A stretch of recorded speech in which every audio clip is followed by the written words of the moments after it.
प्यारे बच्चों, नमस्कार। JCERT के डिजी स्कूल में आपका स्वागत है।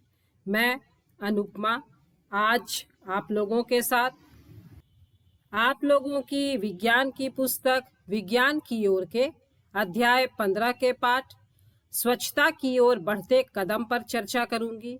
यह इस पाठ का तीसरा वीडियो है और आज इस वीडियो में हम लोग जानेंगे वर्मी कंपोस्टिंग के बारे में। बच्चों, हम पौधों को कंपोस्ट देकर अर्थात खाद देकर उनके मित्र बन सकते हैं और कंपोस्ट बनाकर हम स्वयं अपने भी बहुत अच्छे मित्र बन जाएंगे, क्योंकि इस तरह हम रसोई घर से निकले हुए कचरे का उपयोग कर लेते हैं। मित्रों के विषय में बात करते समय क्या आप जानते हैं कि केंचुए किसानों के मित्र कहे जाते? आइए यह पता लगाएं कि केंचुए की एक प्रजाति लाल केंचुआ कंपोस्टिंग में कैसे उपयोगी होता है। बच्चों, यहाँ पर आप रसोई घर से निकले कचरे को देख रहे हैं। रसोई घर के कचरे को कृमि अथवा लाल केंचुओं द्वारा कंपोस्ट में परिवर्तित करना वर्मी कंपोस्टिंग अथवा कृमि कंपोस्टिंग कहलाता है। वर्मी कंपोस्टिंग द्वारा हम अपने विद्यालय में भी खाद बनाने का प्रयास कर सकते हैं। चलिए इसके लिए हम लोग एक क्रियाकलाप करते हैं।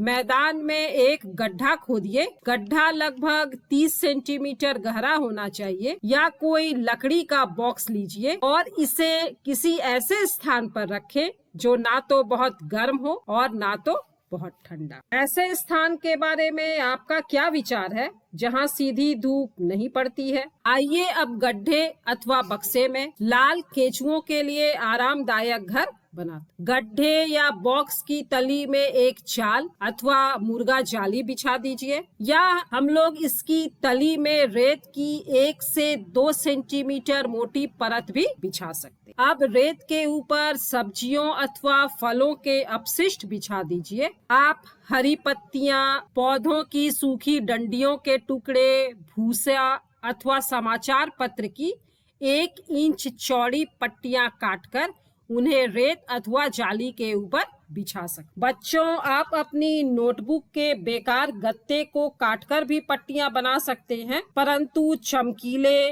प्लास्टिक वाले कागज एवं काटन का प्रयोग न करें। रेत अथवा तार की जाली पर सूखा गोबर भी बिछाया जा सकता है। कुछ जल छिड़क कर इस परत को नम बनाइए और अपशिष्ट की परत को न दबाकर इसे पोला ही रहने दीजिए, ताकि इस परत में पर्याप्त मात्रा में वायु एवं नमी बनी रहे। जब मिट्टी की इस परत में वायु उपस्थित रहेगी तभी तो केंचुए इस वायु का उपयोग अपनी श्वसन क्रिया में कर पाएंगे। अब आपका गड्ढा लाल केंचुओं के स्वागत के लिए तैयार है। कुछ लाल केंचुए खरीद कर इन्हें अपने गड्ढे में रखिए। आप इन्हें जूट की बोरी, पुरानी चादर अथवा घास से हल्के से ढक दीजिए। आपके लाल केंचुओं को भोजन चाहिए। आप इन्हें फल तथा सब्जियों के अपशिष्ट, कॉफी तथा चाय छानने के बाद बची हुई पत्तियां तथा खेत एवं बगीचे के खरपतवार दे सकते हैं। इस गड्ढे में इस भोजन को लगभग 2 से 3 सेंटीमीटर गहराई में दबाकर रखना अच्छा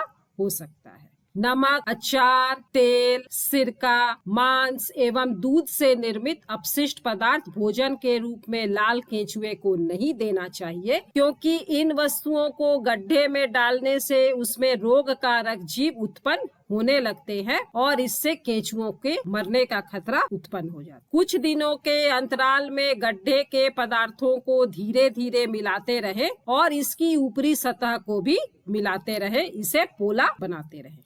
लाल केंचुए के दांत नहीं होते, इनमें एक विशेष संरचना होती है जिसे गिजट कहते हैं। यह भोजन को पीसने में इसकी सहायता करता है। जैसा कि आप लोग देख रहे हैं, लाल केंचुओं में यह गिजट है जो कि भोजन को पीसने में इसकी सहायता करता है।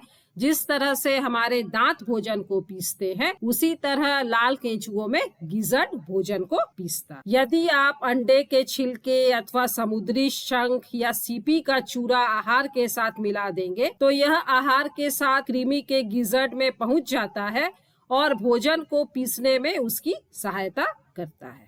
चलिए अब हम लोग लाल केंचुओं के बारे में कुछ रोचक तथ्यों को जान लेते हैं। कोई लाल कृमि एक दिन में अपने शरीर के भार के बराबर आहार खा सकता है। लाल केंचुए बहुत गर्म अथवा ठंडे वातावरण में जीवित नहीं रह सकते, उन्हें अपने आसपास नमी की आवश्यकता होती है। यदि आप अपने केंचुओं की भली भांति देखभाल करते हैं तो 1 महीने में ही उनकी संख्या 2 गुनी हो जाएगी। 3-4 सप्ताहों के अंतराल पर अपने गड्ढे का सावधानी पूर्वक प्रेक्षण करते रहिए। क्या आपको गड्ढे में मिट्टी जैसा पोला पदार्थ दिखाई देता है? अब आपका वर्मी कंपोस्ट तैयार हो गया। इस गड्ढे के एक किनारे पर आहार के रूप में कुछ अपशिष्ट डालिए। अधिकांश कृमि अन्य भागों को छोड़कर गड्ढे के इस भाग में, मतलब जहां पर आपने उनका भोजन डाला था, उधर ही स्थानांतरित हो जाएंगे। दूसरे भाग से खाद को निकालकर कुछ घंटों तक इसे धूप में सुखाइए। आपका वर्मी कंपोस्ट प्रयोग के लिए तैयार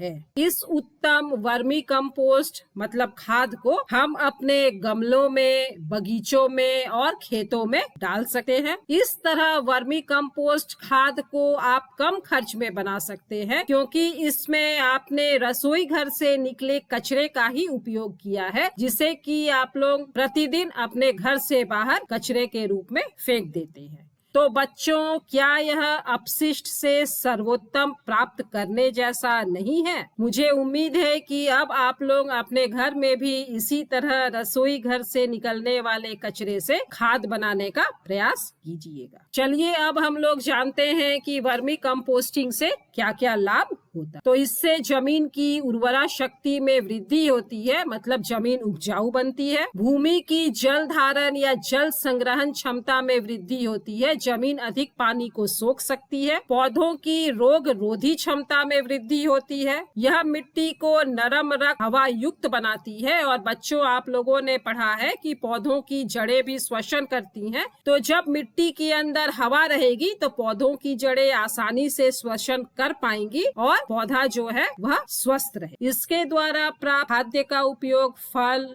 फूल एवं सब्जियों के उत्पादन में किया जाता है। चलिए अब हम लोग जैव निम्नीकरणीय तथा जैव अनिम्नीकरणीय के बारे में जानते। हम लोगों ने जो क्रियाकलाप किया उसमें हमने देखा कि कुछ वस्तुएं मिट्टी में मिलकर खाद्य पदार्थ बनाने में मदद करती हैं। जो वस्तुएं जैसे भोजन के अवशेष, मृत पादप एवं जंतु अपशिष्ट, मल मूत्र, कागज, लकड़ी, कपड़ा आदि प्राकृतिक प्रक्रियाओं के द्वारा मिट्टी में मिलकर विघटित हो जाते हैं, उन्हें जैव निम्नीकरणीय वस्तुएं कहते हैं। और इस प्रक्रिया को जैव निम्नीकरणीय प्रक्रिया। जो वस्तुएं जैसे कि कांच, पॉलीथीन की थैलियां, कीले, एल्युमिनियम रैपर्स, धातुएं आदि प्राकृतिक प्रक्रियाओं के द्वारा मिट्टी में नहीं मिलती और विघटित नहीं होती, उन्हें जैव अनिम्नीकरणीय वस्तुएं कहते हैं। और इस प्रक्रिया को जैव अनिम्नीकरण प्रक्रिया कहते हैं। तो बच्चों, इस भाग में हमने जाना वर्मी कंपोस्टिंग क्या है, वर्मी कंपोस्टिंग से कौन कौन से लाभ होते हैं और जैव निम्नीकरण तथा जैव अनिम्नीकरण प्रक्रिया क्या होती है। अगले भाग में हम जानेंगे कबाड़ से जुगाड़ और प्लास्टिक वरदान है या अभिशाप। मिलते हैं बच्चों अगले वीडियो में। तब तक स्वस्थ रहिए, सुरक्षित रहिए, पढ़ते रहिए। Thank you.